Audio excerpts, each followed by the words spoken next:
안녕하십니까.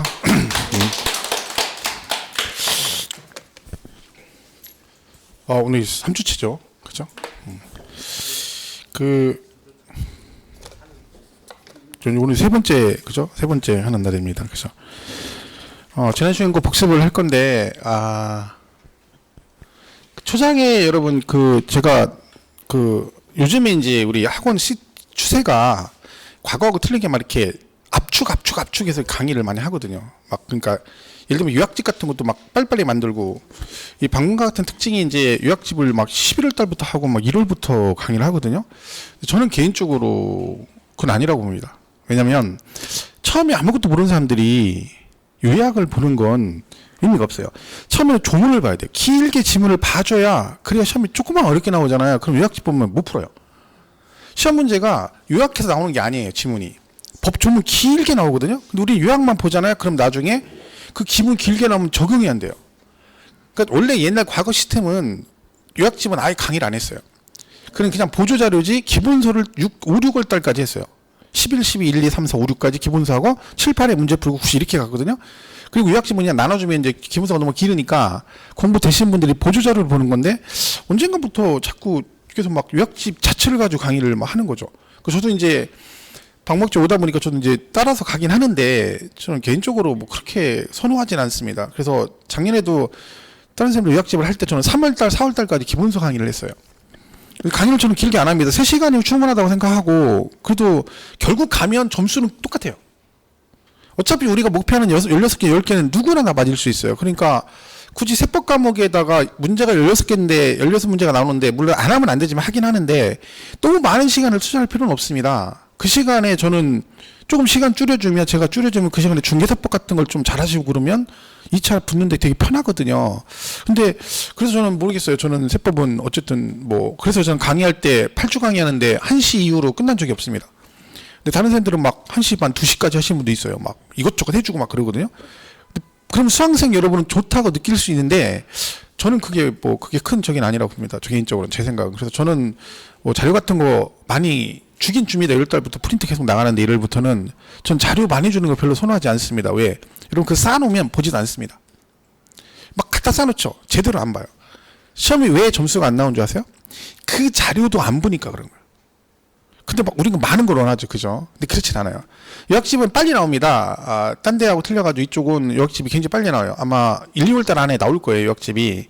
그러니까 기본서 보시고 요약집은 참고로 보시면 되고 제가 만약에 요약집 강의를 하게 되면 수업 시간을 한다 치면은 빠르면 3, 4월이고 아니면 5, 6월 달에 할 겁니다. 근데 그 전에는 계속해서 가능하면 기본서를 볼 거예요. 그래도 나중에 가면 충분합니다. 그러니까 뭐 이렇게 불안하게 생각할 필요 없어요. 그냥 하는 대로 가시면 다 합격할 수 있어요. 근데 공부는 결국 선생님이 하는 게 아니에요, 여러분. 우리가 30도 안 돼요. 우리가 하는 건. 나머지는 여러분 70이거든요. 그러니까 여러분이 노력 안 하면 아무리 앞에서 해도 어림없어요. 어차피 안 되는 거잖아요. 그죠? 그러니까 편안하게 아직 이제 11월 달이에요. 지금 아무 생각 없이 그냥 갈 때예요. 이렇게. 그러니까 편하게 가시다가 요약집 빨리 나오면 그거 참고로 보시고 보조자료 같은 거는 제가 이제 1월 달부터 말씀드렸죠. 매일 학습 문제 계속 나가고 중간에 또 제가 따로 이렇게 한 장, 두 장짜리 정리해서 압축한 것도 있고 하거든요. 근데 그런 것들 나눠드리고 할 거니까 수업만 잘 들으시면 돼요. 그럼 나중에 충분히 좋은 성적 얻을 수 있습니다. 그러니까 뭐 혹시나 너무 급하게 생각 안 돼요. 급하면 체한다 했잖아요. 지금 처음 하시는 분들은 급하게 가면 안 돼요. 여유 있게. 그죠? 그리고 1차 열심히 하세요. 민법 개론. 그것만 잘 해놓으시면 돼. 내년 1, 2월 달까지 민법 1차하고 개론만 딱 잡아놓으면 여러분 그냥 아무리 못해도 그냥 무조건 합격할 수 있어요. 걔만 잡아놓으면. 그럼 시간이 충분하거든요. 근데 그게 안 돼요, 여러분. 계속 5, 6월 달에도 막 1차 개론 붙잡고 있어요. 그럼 여러분 1차가 안 되면 불안하잖아요. 2차를 못 하는 거예요. 왜? 1차 떨어지면 2차는 소용없잖아요. 그런 현상이 계속 일어나요. 수강생들이. 그러니까 지금은 다른 생각하지 말고 2차 과목은 모르겠어요. 저는 그래요. 제 개인적인 생각. 2차는 지금 수업만 들으시고 그냥 복습 정도 잠깐 한담 하더라도 하고 세법은 복습 필요 없어요. 그냥 수업 듣고 끝이에요. 지금은. 그 시간에 계속 1차 민법 개론을 계속 들으세요. 동영상. 근데 이해가 안 가잖아요. 그냥 들으세요. 듣고 끝나고 또 듣고 그냥 하는 거예요. 근데 그걸 이해하려고 하면 안 돼요. 스트레스 받아요. 어차피 이해 안 되잖아요. 그죠? 근데 계속 듣다 보면 기가 뚫리거든요. 그러면 공부가 되는 거죠. 그러니까 최대한 11월, 12월은 1차 과목만 계속 들으세요. 이해하더만 또 듣고 하다 보면 그럼 나중에 분명히 1, 2월달, 3, 4월 가면 수업 딱 들으면 귀에 확확 들어옵니다. 나중에 그걸 잘 하셔야 돼요. 후회하지 마시고. 그죠? 그러니까 초장에는 그렇게 하시고 세법은 편하게 드세요. 편하게. 이렇게 충분히 맞아요. 아무리 못 맞아도. 그러니까 신경 안 써도 돼요. 나중에 문제도 징그럽게 풀고. 제가 말했죠? 맨 본거 나온다고. 여러분이 한 20번, 30번 풀었던 문제지문이 나와. 10개는. 근데 그것도 못 맞추는 거야. 그러니까 우리가 아무리 공부를 안 해도요. 그냥 가도 20번, 30번씩 본 지문이 나온다는 거지. 그죠? 그러니까 충분히 가능하니까 세법 스트레스 받지 마세요. 편하게 가세요. 편하게. 그죠? 다른 과목 열심히 하시고. 얘는 나중에 제가 얘도 좀 하셔야 돼요. 할 때 하면 돼. 그죠? 그때 하시면 되니까 편하게 가시면 됩니다. 자, 여기 보시면 여기 이제 지난주에 배운 거 간단하게 보겠습니다. 이 거주자란 말이 있었죠? 거주자는 뭘 말한다 했어요? 우리나라에 주소 있으면 거주자입니다. 그죠? 그리고 우리나라 며칠 이상 있으면 183이다. 반 이상이라고 했죠. 반 이상. 그죠? 그럼 여기서 중요한 건 뭐냐면 이 기준도 중요하지만 이 범위가 중요합니다. 그러니까 얘하고 얘의 차이점이 납세 범위가 다르다. 얘는 국내와 국외 소득에 대해서 납세 의무가 있고 얘는 국내. 이것만 나중에 정리하시면 돼요. 근데 이거는 어디서 나오냐면 국세 파트에서 소득세 파트에서만 나옵니다. 소득세 파트에서. 그러니까 지방세는 이런 거 안 나오는 거죠. 그죠? 그러니까 이게 나중에 양도세나 종합소득세 파트 가면 계속 나와요. 거주자, 비거주자, 뭐 장기부의 특별공제, 거주자, 비거주자 나오고 1세대 1주택 할 때, 세대 구성할 때 거주자 이런 얘기 나오거든요. 근데 그때 요 개념만 딱 보시면 되니까 요거는 정리하시면 되고요. 또 이거는 우리 뭐 했었죠? 면세점, 소액증명세, 최저세. 이거는 지방세 3개에 들어가 있는 거예요. 취득세, 등록세, 재산세 하나씩 다 있습니다. 그죠? 그래서 취득세는 면세점 50만 원 이하면 취득세 부과하지 않는다. 여기 총 기본서 들어가면 부수적인 내용이 또 있거든요. 그게 올해 시험에 출제가 됐습니다. 정답으로. 다음 중 옳은 걸 고르셔가지고 여기 뭐 인접한 토지 건축물을 1년 안에 사면 전체를 한 건으로 본다라는 규정이 있거든요. 근데 그건 수업 시간에 수십 번 하는 내용인데 올해 시험에 정답으로 옳은 걸 고르시오 이렇게 나왔죠. 이거 뭐 이게 그거고요. 얘도 자주 나온 표현입니다. 2,000원 미만이면 징수하지 않는다. 그럼 얘는 지금 소액징수 면제라고 되어 있잖아요. 그러니까 이런 걸 공부하실 때 그게 중요한 거예요. 소액은 징수를 안 한대. 왜 안 하느냐? 얘가 어디에 있어요? 재산세만 있어요. 왜요? 증세비라고 그래요. 증세비. 그러니까 세금을 징수할 때 들어간 비용 있잖아요. 그러면 그 비용 들어가는 원가가 있다는 얘기죠. 그 원가보다 세금이 더 작으면 걷어봤자 손해잖아요. 그래서 걷질 않는 거예요. 그러면 보통 징수가 고지서가 나가는 거잖아요. 그죠? 그러니까 재산세는 2,000원 미만이면 징수 안 한다는 얘기는 이 고지서 한 장의 원가가 2,000원 가까이 들어간다는 뜻입니다. 왜냐면 우표도 붙여야 되고 하니까. 그죠? 그래서 미만이면 적용하지 않는다. 얘는 항상 어떻게 보여야 돼요? 2,000원 미만이면 징수하지 않는다. 끝. 그럼 안 되고. 그래서 2,000원이면 징수한다까지 가야 돼요. 그러니까 공부를 네, 미만이니까 미만은 징수 안 하니까 2,000원부터는 징수하는 거죠. 근데 이거를 미만이면 징수하지 않는다 이렇게 외우고 가잖아요. 나중에 시험 볼 때 2,000원이면 징수한다라고 물어보면 그때 가면 헷갈려요. 그러니까 아예 처음부터 우리는 항상 뭐라고 그래요? 2,000원 미만이면 징수하지 않는다. 그래서 2,000원이면 징수한다. 그러면 나중에 문제 풀 때 2,000원이면 징수하니 안 하니 그럼 바로 문제를 풀 수가 있거든요. 그러니까 저는 수업을 계속 그렇게 합니다. 그러니까 여러분도 따라가다 보면 자동으로 2,000원이면 징수한다 이렇게 될 거예요. 그죠? 이렇게 보시면 되고 요 최저세액이 이 3개 중에 등록세 파트가 제일 중요합니다. 이게 등록세는 가장 중요한 부분이 이거예요. 그죠? 얘가 6,000원 미만이면 안 걷는 게 아니죠. 얘들은 징수 다 안 하는 거잖아요. 그죠? 근데 얘는 오히려 뭐라고요? 6,000원 미만이면 어떻게? 6,000원을 그 세액을 한다. 얘가 수수료라고 하는 거죠. 등기를 해주고 명의를 올려주는 대신 최소한의 돈은 받겠다는 거죠. 그죠? 내가 등기부사 네 이름 올려주잖아. 이름 올려주니까 볼펜값은 받아야 되지. 그래서 최소 얼마나 내야 돼? 6,000원. 그래서 6,000원을 그 세액으로 한다. 이렇게 하는 거죠. 그래서 얘가 미만이만 하지 않는다. 이런 식으로 나오면 이제 틀리는 거죠. 그죠? 이는 징수를 안 하는 게 아니라 6,000원을 그 금액으로 한다. 이렇게 가는 거죠. 세 가지 특징이 있습니다. 근데 이건 뭐 계속 나오겠죠? 그리고 안부는 말씀드렸죠? 금액, 그러니까 구분이 안 될 때, 그죠? 금액을 안분할 때는 금액을 가지고 안분한다. 그때 공시가격으로 간다겠죠? 이때 공시가격은 2개 있다 있잖아요. 그래서 얘가 10억이라 뭘 건물을 치는 10억에 취득했다. 그럼 이 금액 자체를 안분한다. 이것만 따지면 돼요. 그러니까 무엇을 안 분할을 잘 보시면 돼요. 토지를 안 분할 때는 그 외에 있는 건물 면적으로 하고 금액 자체를 할 때는. 그래서 요 지문이 그거잖아요. 부동산 일괄 취득에서 여기 건축물의 가액이 구분 안 됐대. 그럼 얘는 뭘 안 분하는 거야? 금액을 안 분하는 거죠. 그럼 어떻게 돼요? 금액을 안 분하니까 얘는 뭘로? 금액을 가지고 한다. 뭐 시가, 표준액 이렇게 되는 거죠. 그죠? 그리고 얘는 부속 토지, 그러니까 뭘로요? 면적 이렇게 가는 겁니다. 이렇게 정리를 하시면 돼요. 그래서 안분은 뒤에 취득세 파트에서 주로 많이 나옵니다. 이 부분이. 그래서 그때 가서 정리를 하시면 되고요. 그 다음에 부가세는 두 개밖에 없다 했죠? 농어촌 특별세하고 지방교육세 두 개밖에 없습니다. 그래서 우리는 갖다 붙이면 된다 했죠? 지방세 붙이고 국세 붙이고. 근데 취득세는 국세인 농특세가 분다 했죠. 그래서 다 20%인데 누구만 10%다? 얘만 10%다. 그래서 부가세를 기억하셔야 돼요. 저 종류 두 개를 외워야 됩니다. 두 개밖에 없는데 지방교육세가 지방세다. 요게 중요한 거죠. 저렇게 정리를 하시면 되고요. 그 다음에 이제 취득세 이제 배웠죠. 지난 시간에. 그래서 여기 흐름은 이렇게 간다 했죠. 이런 흐름으로 흘러간다. 보시면 되고. 그 다음에 취득은 여러 가지 형태 있죠. 돈 주고 사는 거 있고 상속 증여 이렇게 해서 요거를 뭐라고 하냐면 유상승계 그러고 얘를 공짜로 받았다. 무상승계 얘는 원시 최초 취득. 그죠? 그리고 지목 변경이 중요합니다. 이건 간주 취득 그런다 했죠. 얘는 소유권의 변동이 없는데 금액이 증가되면 취득은 아니지만 취득으로 간주해서 이렇게 합니다. 간주 취득 자체가 시험에 굉장히 많이 나오고요. 올해 시험에도 이 지목 변경과 관련된 지문이 중과산세와 관련해서 출제가 됐었습니다. 원래 잘 나오는 지문이었거든요. 그죠? 그래서 그렇게 보시면 되고. 그래서 취득은 이렇게 한다 했죠? 뭐, 이렇게 보시고. 이렇게 해서 사실상의 취득과 간주 취득, 의제. 그죠? 그래서 얘는 어떻게 있어요? 승계와 원시로 나눈다. 그래서 승계 취득은 뭐야? 유상승계. 대가를 주고 취득한다. 무상승계는 뭐야? 상속 증여가 있습니다. 그죠? 그리고 원시는 이렇게 돼 있죠? 매립간처. 요거 신축, 재축만 건축물은 원시로 보고 그 다음에 얘네 나오면 원시는 과세하지 않는다. 이렇게 돼 있고요. 요게 중요하다 했죠? 이건 나중에 제목 외우셔야 돼요. 4개 지목 변경, 건축물 개수, 차량 등의 종류 변경, 그리고 과점 주주의 주식 취득. 그래서 종류 4개는 꼭 암기를 하셔야 됩니다. 그죠? 그리고 매매 뭐 이런 거 했었죠. 그러니까 사고 팔면 그러니까 유상의 의미를 어떻게 이해하시라 했어요?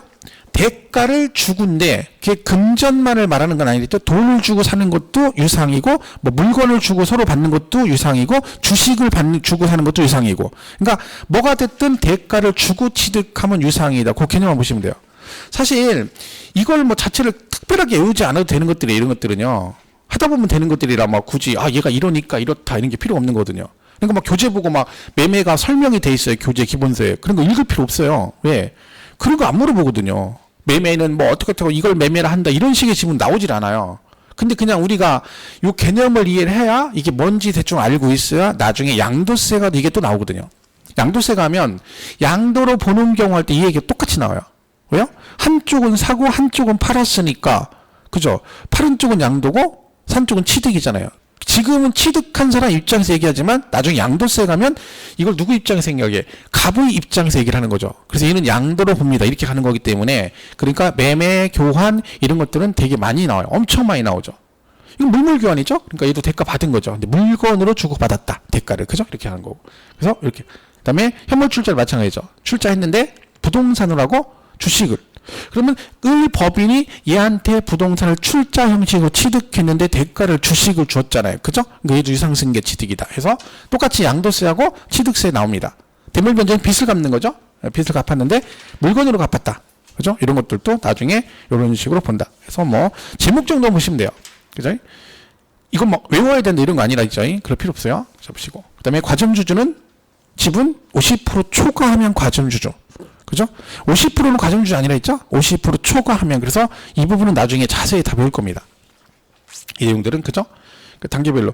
원래 이 내용까지 가려면 원래 정규 강의에서 3월달쯤에 보통 강의를 하거든요. 요 자세한 얘기를. 그렇게 해도 충분하거든요. 하나씩 이렇게 가면 돼요, 여러분. 그러면 이 쌓이면 다 따라가게 돼 있어요. 그러니까 절대로 급하게 생각할 필요 없어요. 편하게 하시면 돼요. 그죠? 이렇게 보시고. 자, 이런 게 있다. 보시면 되겠죠. 대상은 뭐, 따로 외우지 마시라 했죠? 이렇게 해서 이런 게 있습니다. 이런 게 있다 보시면 되고. 지난 시간 이제 납세 의무자 배웠죠? 요거는 여기 주체구주부 나오면, 그러니까 요게 중요하다 했죠? 등기 등록을 하지 않았어도 뭘 하면 사실상 취득하면 취득한 거로 본다. 이게 실질 과세 원칙에 따라 요 질문이 되게 중요합니다. 등기를 안 했지만 잔금을 지급했다거나 이런 식으로 하게 되면 그 실제 잔금 줬다 그러면 그게 취득한 거로 봐서 과세하겠다 이런 뜻입니다. 그리고 요거 나오면 뭐 기억하셔요? 요거만 중요하면 돼요. 지문에 얘 나온다 있죠. 교재에 이제 법조문 쭉 나오잖아요. 문제가. 그러면 요 단어만 기억하면 돼요. 요거 나오면 그냥 무조건 뭐예요? 주체구주부 취득자 이렇게 찍으면 돼요. 그럼 얘는 안 틀려요. 상속은 그냥 상속인이 되는 거죠. 여기는 뭐예요? 주택조합이 어쩌고저쩌고 나오죠. 근데 여기 키포인트 이거죠. 조합원용으로 취득했대. 그럼 누구 거란 얘기다? 조합원 거란 얘기다. 그럼 세금을 누가 낸다? 조합원이 낸다. 이렇게 가면 돼요. 그죠? 얘네들은 지금 안 보셔도 되고요. 그죠? 그리고 이제 부담보증에는 중요한 개념이에요. 이거는 굉장히 많이 합니다. 양도세도 그렇고, 그죠? 자, 뭔가를 부담하는 조건으로 갑이 을에게 토지를 주는데 공짜로 줬는데 뭐였다고요? 조건을 걸었다 했죠. 네가 내 대신 뭔가를 부담해라. 뭔데? 그랬더니 여기서 은행에서 돈 빌린 게 있어. 갑이 2억을 빌렸는데 지금 갑이 뭐라고 하고 있는 거예요? 을한테?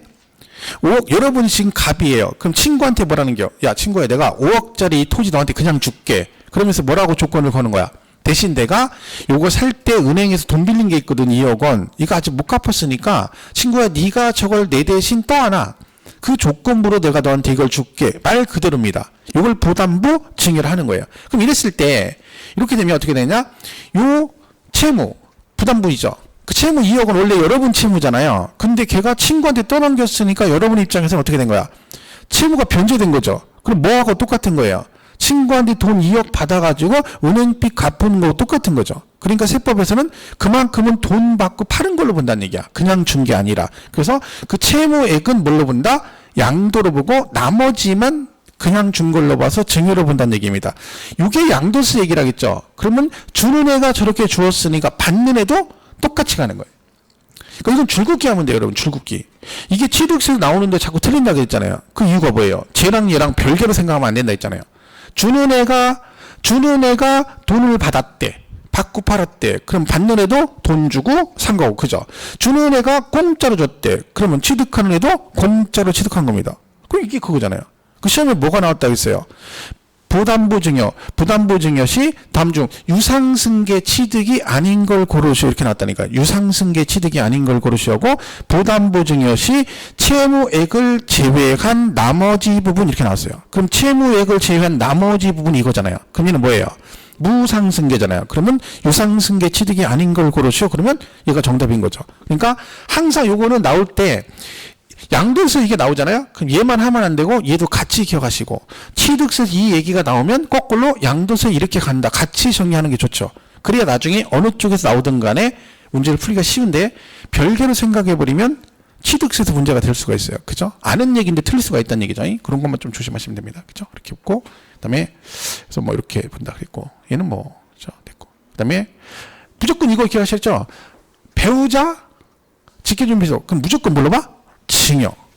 이 머릿속에 딱 박아놔야 돼, 이거는요. 어디서 나오든 간에 배우자 직계준비속 간에 거래했대. 그럼 무조건 증여입니다.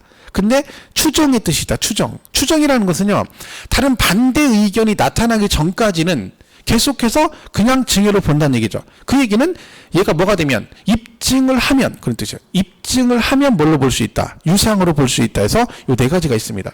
이거 지금 외우는 거 아니죠? 이런 게 있다. 여기서는 제가 볼 때는 여러분이 얘가 나왔어. 배우자 직계준비소. 지금 수준에서요. 배우자 직계준비소 간에 거래했대. 그럼 뭘로 봅니까? 그럼 증여로 봅니다. 근데 추정입니다. 여기까지 만약에 안다 그러면 굉장히 훌륭한 거예요. 사실은. 지금 수준에서는. 근데 원래 지금 수준 이거 하는 게 아니죠. 근데 그 정도까지 기억하면 굉장히 잘하는 거예요. 지금 현재 상태에서는. 근데 욕심 부리고 지금 잘하고 있는 거잖아요. 그죠? 진짜 아니 그냥 여러분 그냥 뭐 막 해서 하는 게 아니라 실제 그렇습니다. 원래 과거에는 이 내용은 어려운 내용이라 11월 강의 때 아예 얘기를 안 한다니까요.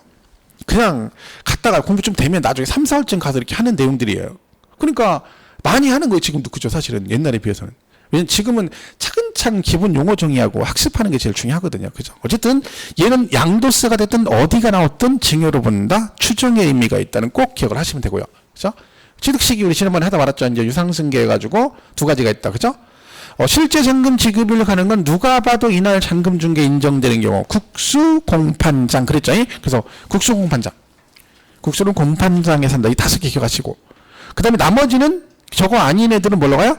계약상 잔금 지급일로 간다. 근데 계약일이 불분명하면 계약일로부터 60일이 경과되는 날. 그리고 등기 나오면 항상 뭐 한다?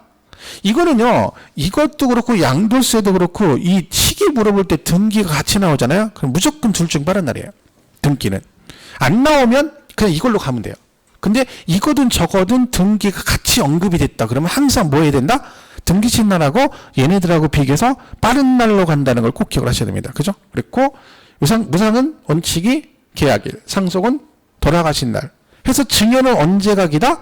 증여는 계약일을 취득일로 봅니다.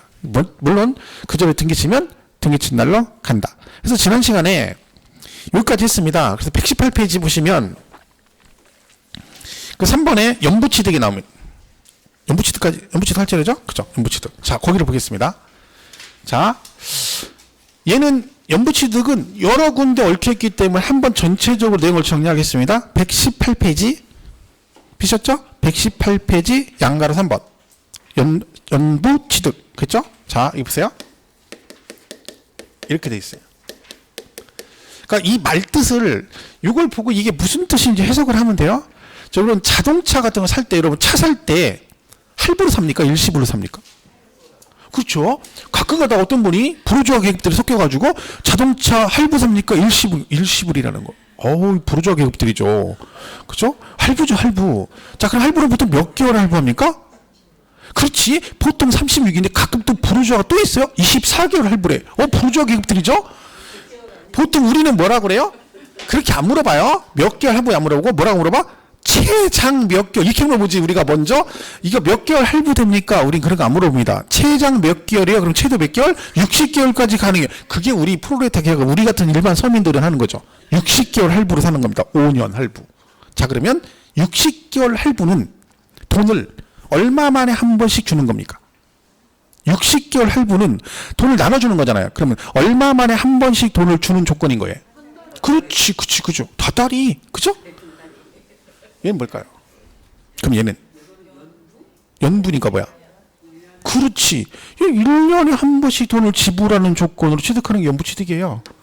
필리기 아니에요. 그냥 연부취득 개념 자체가 되게 쉬운 거죠. 돈을 1년에 한 번씩 주는 조건이래. 그럼 여기서 웃긴 게 돈을 1년에 한 번씩 준대요. 그럼 여러분 자동차 같은 거 사는데 3천만 원짜리인데 5년간 1년에 600, 매년 1년에 한 번씩 600만 원, 600만 원 이런 식은 안 하겠죠. 그죠? 그러면 연부취득은 딱 봤을 때 그 취득한 부동산의 가격이 굉장히 클 때 그때 하겠죠.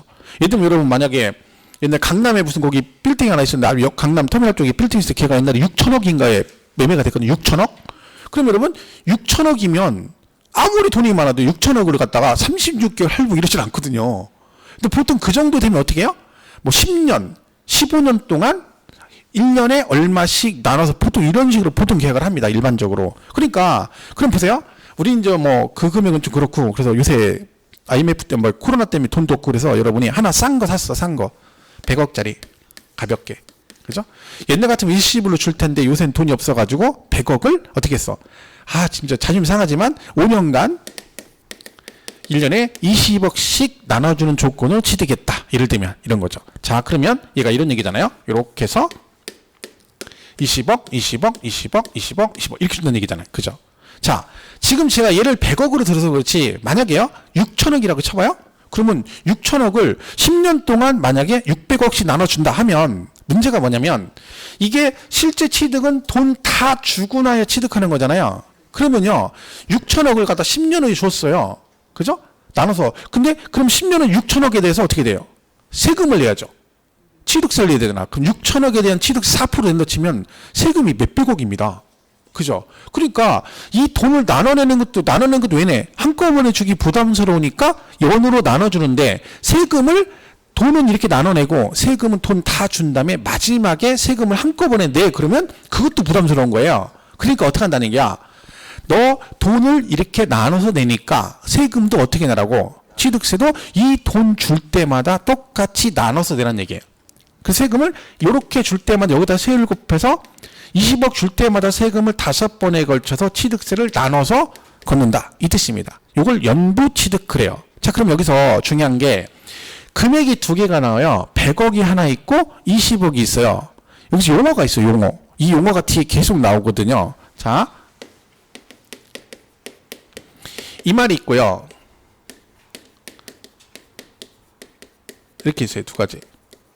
그러니까 하나는 연부금액 그러고 하나는 연부금 총액 아니면 총연부금액 그래요. 자, 그러면 자, 요 20억을 둘 중에 뭐라고 할까요? 해석하면 돼요. 해석. 단어를 해석해 보세요. 그렇지. 매년 지불하는 금액이라는 뜻이에요. 지금 얘가 매년 얼마씩 지급해요? 20억. 그러니까 요 20억을 뭐라 그래? 연부 금액이라 그래요. 100억은 뭐라 그래요? 그러면 총액이죠. 연부금 총액, 총연부 금액 그래요. 만약에 헷갈려 가지고 100억을 연부 금액이라 한다. 그럼 무슨 뜻이 돼 버리는 거야? 1년에 100억씩 지불한다 이런 뜻이 되잖아요. 그 말이 안 되는 거지. 그러니까 얘가 연부 금액이고 얘가 연부금 총액이 되는 거예요.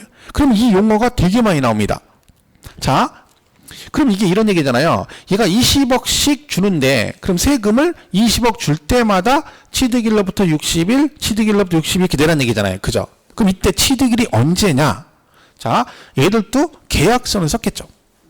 그래서 뭐라 그래요? 깔끔하게, 야, 내가 깔끔하게 1년에 한 번씩 주니까 해바뀌면 딱 줄게. 내가 1월 1일 딱 되면 그때 얼마씩 20억씩 딱 줄게. 계약서를 썼어요. 만약에. 그러면 1월 1일 됐어. 돈 줄 수 있어 없어? 1월 1일에. 뭐 못 줘요. 빨간 날이에요. 신정이라 그냥 문 닫았어요. 그래서 문을 못 주는 거야. 그죠? 그래서 1월 2일 날 돈을 줬어요. 그러면 1월 1일은 계약서상의 연부금 지급일이고 1월 2일은 사실상 연부금 지급일입니다. 자, 그래서 얘는 뭘로 간다? 연부취득은 사실상 연부금 지급일입니다. 계약서로 안 가고 실제 20억 준 날을 취득일로 봐요. 오늘 돈 줬으면 오늘부터 60일, 내일 주면 내일부터 60일 안에 신고를 하시면 되는 거야. 그래서 얘는 사실상 연부금 지급일이 취득일이고, 그럼 중간에 여기서 이렇게 3번 주고 등기할 수도 있잖아요. 그죠? 그래, 2번 남았잖아요. 2번 남았는데 중간에 등기를 쳤어요. 그럼 어떻게 된다?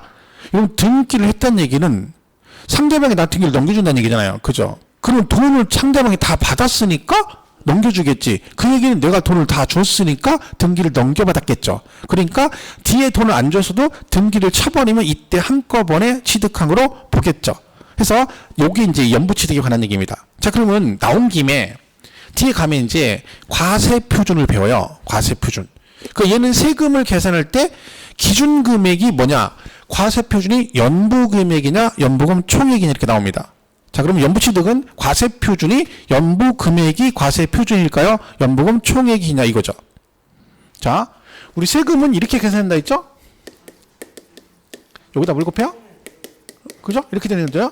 이렇게 산출 세 이렇게 구하는 거예요. 자, 20억이 과세표준일까요? 100억이 과세표준일까요? 잘 봐보세요.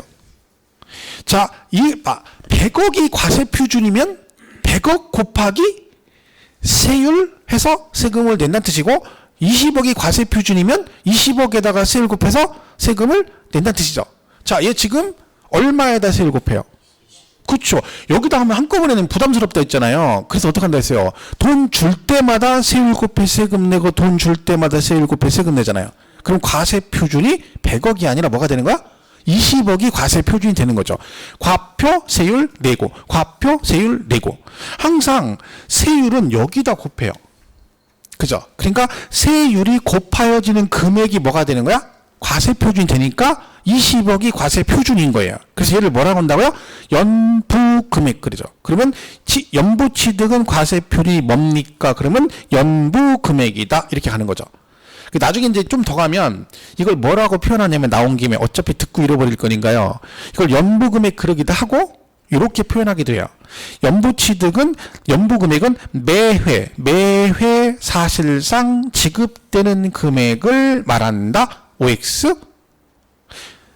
연부금액이 20억이잖아요. 이걸 뭐라고 한다고? 매회 사실상 지급되는 금액을 말한다. 맞잖아요. 왜? 매회 사실상 지급되는 금액이 20억이고 매회가 1년 단위잖아요. 근데 그거를 연부금액이라 부르죠. 근데 시험에는 연부취득은 연부금액을 과세표나 이렇게 나온 적도 있고 한 번은 연부취득은 매회 사실상 지급되는 금액을 말한다라고 나온 적도 있습니다. 근데 같은 의미가 되는 거죠. 그죠? 이렇게 해서 이 용어를 구분을 잘 하시면 됩니다. 그러니까 이걸 우리가 연부취득이라 한다. 해서 거기 3번에 118페이지 연부취득 보시면 원칙, 그래서 뭐라고 돼 있어요?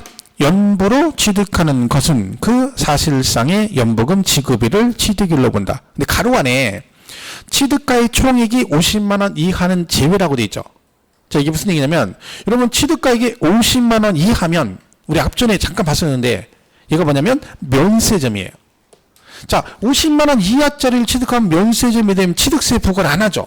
그러면 연부취득은 취득이 성립이 돼야 연부를 하든지 말든지 하는데 금액이 50만 원 이하가 돼버리면 취득세 자체를 부과를 안 하니까 연부취득이 뭐고 성립될 여지가 없는 거지. 그러니까 얘가 성립이 되려면 최소한 금액이 연부금, 면세점 금액이 얼마? 50만 원은 초과가 돼야지 연부취득이 성립이 된다는 뜻입니다. 그래서 50만 원 이하인 경우는 뭐다? 연부취득 성립이 안 되기 때문에 제외다. 그런 얘기죠. 그럼 결론은 거꾸로 하면 50만 원은 초과가 돼야만이 연부취득이 성립이 된다. 그런 뜻이죠. 예외에서 사실상 연부금 지배율 전에 뭐 했대요? 등기했대잖아. 아까 중간에 등기치면 어떻게 한다? 등기친 날 한꺼번에 취득한 거로 보겠다. 그죠? 이렇게 보시면 되죠. 그래서 연부취득이 나온 대로 그렇게 하는 겁니다. 이렇게 해서 원칙은 실제 연부금 지급일이고 예외로 그 전에 뭘 하시면 등기하면 등기친 날 취득한 거로 보겠다. 그죠? 보시면 되죠. 자, 그리고 그 다음에 건축물 건축이 나오는데 취득시는 요 4개 여기까지 하고 나머지는 지금 안 할 겁니다. 보시면 여러분 건물을 직접 지었어요. 자, 그럼 여러분이 보통 건물 지을 때 여러분 건물 지으시려면 여러분 마음대로 막 산속에 가서 막 지을 수도 있겠지만 보통은 어떻게 해요? 이런 데서 만약에 건물 지은다 그럼 어떻게 돼요? 나 혼자 지으면 안 되죠. 막 지으면 안 되죠. 뭐 받아요? 그렇죠. 허가 받아요. 자, 그러면 양정부에서 허가를 내주겠죠? 구청에서 허가를 내줬어요? 허가를 내준다는 얘기는 뭐예요? 내가 나 요렇게 건물 지을게요 라고 설계도랑 다 넣었더니 걔네들이 확인해보고 그래 너 요대로 지어 라고 허가를 내준 거예요. 그죠? 그리고 공사 다 끝나면 어떻게 돼요? 공사 끝나면 나 혼자 막 쓰면 돼? 아니죠. 뭘 받아야 돼요? 그렇죠. 우리 중공검사 받는다고 그러잖아요. 중공검사 뜻이 뭐예요? 내가 옛날에 허가 내준 대로 그대로 지었는지 확인하는 거예요. 자, 그리고 나서 얘들이 뭐예요? 그게 맞으면 이제 사용해도 된다라고 승인서를 교부해 줍니다. 자, 그런데 그걸 우리가 뭐라 그러냐면 사용 승인서 그래요. 그래서 얘는 그래서 원칙이 뭐라고 돼 있냐면 이렇게 돼 있어요. 사용 승인서를 내주는 날 하고 뭐 하고 실제로 사용한 날 중 뭐다? 빠른 날이다. 자, 만약에 여러분이 집을 다 지었는데 중공검사를 받아야 되잖아요? 근데 구청에 전화해서 야, 나 우리 이거 했으니까 중공 해줘. 그랬더니 뭐래요?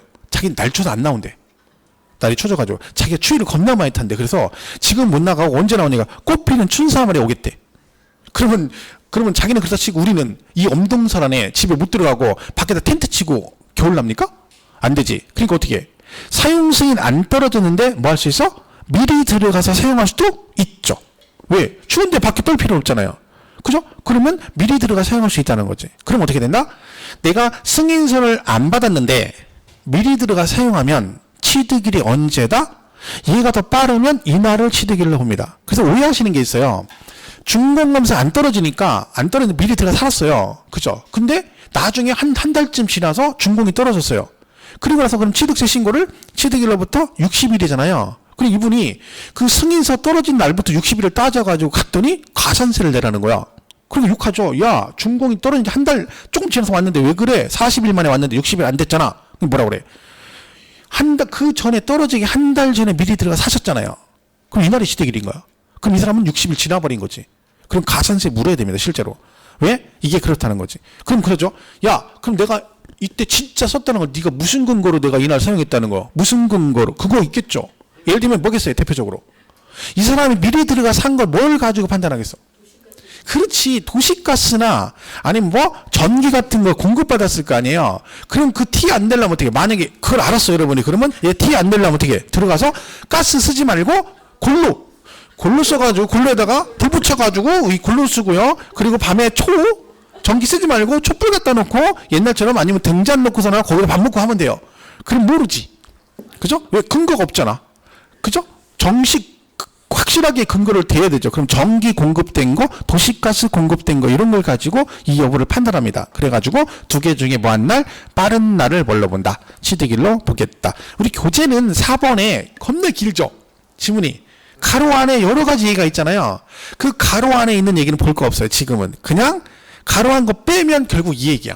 근데 얘는 사용 승인서 내주내고다가 뭐 임시 사인거 받고 뭐 어쩌고 저쩌고 막 이게 나오는 거예요. 그죠? 여기도 마찬가지고. 근데 결론은 가로 다 빼버리면 뭐예요? 사용 승인서를 내주는 날과 사실상 사용일 중 먼 날이다, 빠른 날이다. 이렇게 가시는 거죠. 그래서 건축물 건축해서 일단은 거기까지 보시면 돼요. 보통 취득 시기 문제가 출제가 되면 가장 기본적인 게 네 가지예요. 유상승계, 무상승계, 연부취득, 건축물 건축. 그럼 5개 중에 요거 한 2개나 3개 정도 집어넣고 나머지 2개 정도는 그 뒤에 있는 것 중에 집어넣습니다. 그러니까 일단 지금은 요게 취득시에 요런 게 있구나 정도라고 보시면 되는 거야. 그죠? 그렇게 보시면 되고요. 나머지는 지금 여러분 읽을 필요 없습니다. 쭉 넘어가시면 돼요. 자, 그리고 이제 121페이지 가면 뭐 있어요? 과세 표준이 나와요. 121페이지.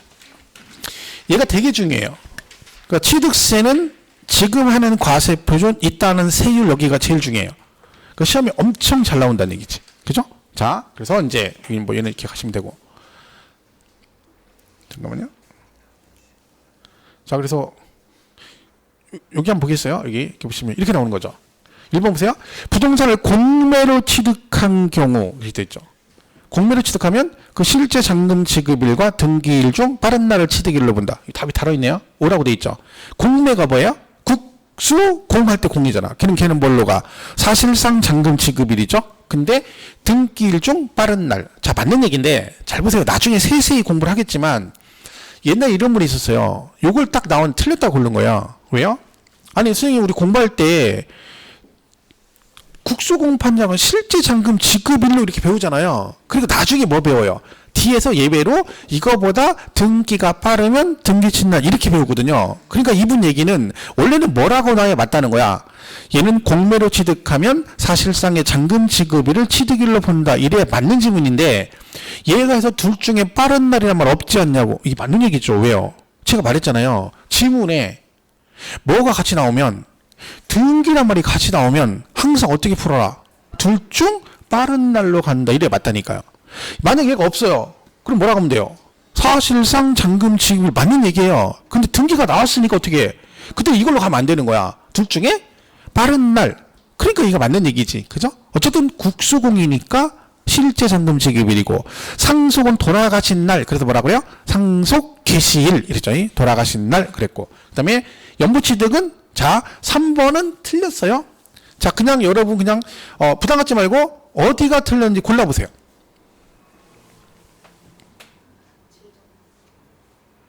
어딘가 틀렸죠? 그냥 자신있게 얘기해보세요. 그냥 상관없어요. 여기 틀렸죠?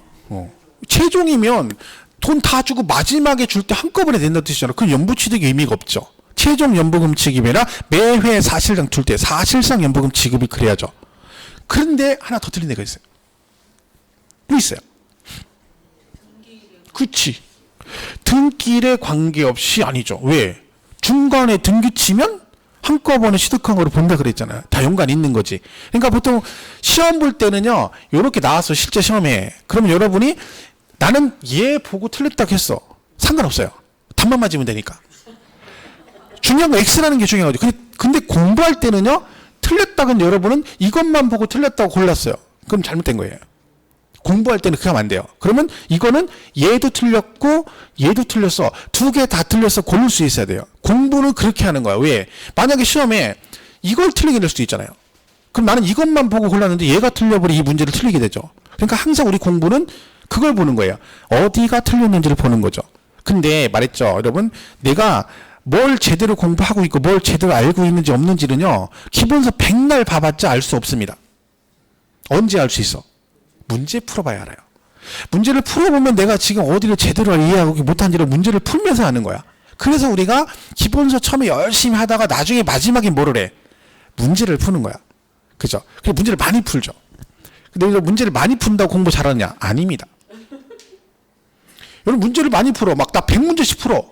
나 내가 얘기 안 할래. 나 지난주에 토요일 날 수업 끝나고 저녁도 안 먹고 세법 문제 옛날에 기출문제 나온 거 난 모르는데 그냥 해설 보고 한 100문제 풀었어. 자, 여러분이 자 100문제를 뭐 했다고요? 풀었다고요? 푸른 거지 아는 건 아니죠. 근데 우리는 거기에 승부를 걸어요. 막 많이 푸는데 승부를 걸어요. 전 답답한 게 그러거든요. 막 많이만 풀려고 그래. 하루에 50문제, 100문제 막 그 양에 막 거기다 목숨 거는 거예요. 그럼 뭐예요? 알지도 못하는데. 여러분 100문제 풀는 거 다 알아요? 아니거든요. 그 100문제 풀고 다음날 또 풀잖아요. 반도 못 맞춰요. 그게 우리 적이거든. 그러니까 중요한 건 뭐냐면 그 하나를 풀더라도 얘가 왜 맞고 틀린지를 정확히 알고 나서 넘어가야 돼요. 그게 제일 중요한 거예요. 10문제 풀더라도 그게 중요한 거지. 그러니까 여러분 나중에 보면 제가 모의고사 같은 거 되게 많이 해요. 모의고사 봤어. 점수 안 나왔잖아요. 당연히 안 나오죠. 뭐 상상 이상의 점수가 나옵니다. 그래서 뭐 3월달쯤 됐는데 나름 열심히 해서 시험 딱 보잖아요. 그럼 기대치가 있어요. 나름대로. 에이 뭐 나는 많이는 아니더라도 과락은 면해야지 택도 없는 소리입니다. 3월달에 과락 어떻게 면해? 과락이 40점이잖아요. 16개. 40개 중 16개 못 맞습니다. 단단히. 몇 개 맞아? 막 8개, 9개 막. 이렇게 만다니까. 그러니까 충격받는 거야. 사람들이 옆에 보니까 옆에 있는 친구는 민법 32개. 이게 32개가 아니라 이분은 틀린 개수 써는 거야. 틀린 개수. 8개 쓰기 그러니까 좀 창피하니까 그렇게 이해를 해야지. 야, 똑같이 수업 때는 쟤는 32개, 나는 11개. 내가 더 많이 맞은 거예요. 이 사람 8개 하면 난 11개 맞은 거야. 이게 원래 정상인 거예요. 그래서 우리가 가다 보면 나중에 문제를 하나하나 풀더라도 정확하게 풀면 돼요. 그러면 나중에 충분히 되거든요. 근데 막 문제만 많이 풀고 막 100문제 풀었네, 200문제 풀었네. 제가 그래서 모의고사 부분을 꼭 그러거든요. 모의고사 이번 주에 봤어, 일요일 날. 그러면 나머지 일주일 동안은 그 모의고사 부분 문제를 풀어봐야 되는 거예요. 잘 몰라도 막 책 찾아보고 이렇게 하는 거죠. 그게 진짜 공부예요. 제가 옛날에 이런 적 있어요. 시험을 봤는데 깜빡 잊고 동영을 보니 그 다음 주에 똑같은 문제를 준 거예요. 나도 모르게. 뭐가 잘못돼가지고. 근데 그걸 아무도 모르었다는 거예요. 다음 주에 똑같은 문제 봤는데 아무도 모르고 저도 몰랐어요. 저도 모르다가 풀다 보니까 제가 가만히 있어봐 했더니 그게 지난주 거예요. 아무도 몰랐어요? 더 골 때린 거 뭔지 아세요? 점수가 더 안 나왔어요. 진짜로 학원에서.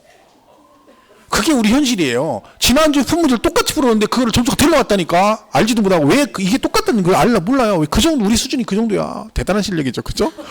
그러니까 하나씩 하다 보면 다 되는 거야. 그래서 항상 여러분 나중에 볼 때는 이런 걸 잘 보셔야 돼요. 요 내용들을. 그럼 요게 지금 우리 1월달에 가잖아요. 그러면 이제 매일학습 문제로 OX 문제 같은 게 나간단 말이에요. 그러면 그거를 하나씩 보면서 쌓아가는 거예요. 처음에는 OX, 그 다음에 또 가로치기, 그 다음에는 객관식 이렇게 가는 거죠. 그럼 나중에 객관식에 가면 그 객관식 문제 지문이 처음 보는 게 아니라 OX하고 가로치기 했던 것들이 5개씩 모아서 나오는 거예요. 그러니까 똑같은 걸 계속 우리가 보는 거야. 그러니까 하나씩 가다 보면 내 실력이 쭉쭉쭉 늘어나는 거니까 크게 부담 가질 필요 없다는 거죠. 그죠? 그래서 이렇게 정리를 하시면 됩니다. 그리고 이제 쉬었다가 제일 중요한 게 이거예요. 과세 표준. 그죠? 여기부터 여기 이어서 정리를 하겠습니다. 잠깐 쉬었다가 하겠습니다.